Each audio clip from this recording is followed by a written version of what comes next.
kalian harus dengerin ini ya. Ini penting banget, karena ada fakta menarik. Gue gak tahu ya, mungkin ini faktanya baru buat gue tapi nggak buat kalian. Tapi ini menarik sih pas gue baru tahu kalau sebenarnya negara kita itu merdekanya banyak barengan sama negara-negara maju lainnya.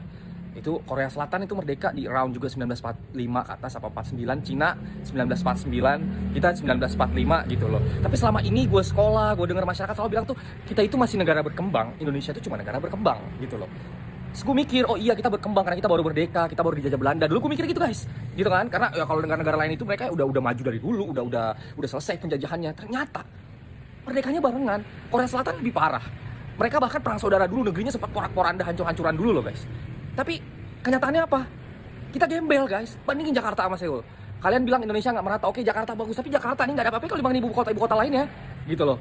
Yang gue pikir itu super power ternyata biasa aja.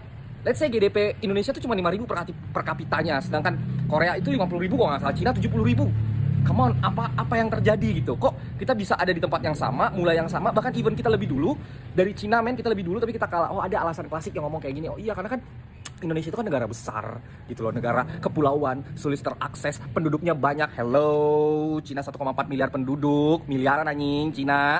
Tapi sekarang jadi raksasa ekonomi dunia.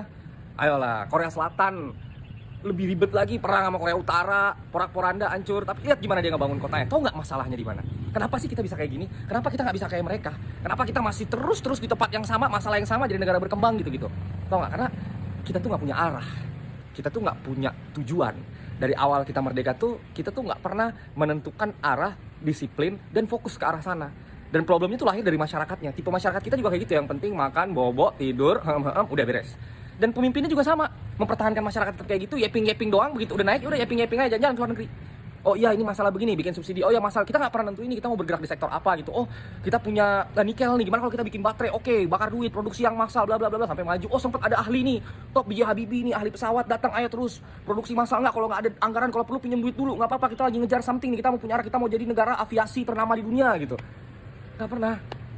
That's why. So kata kalian permasalahannya ada di mana?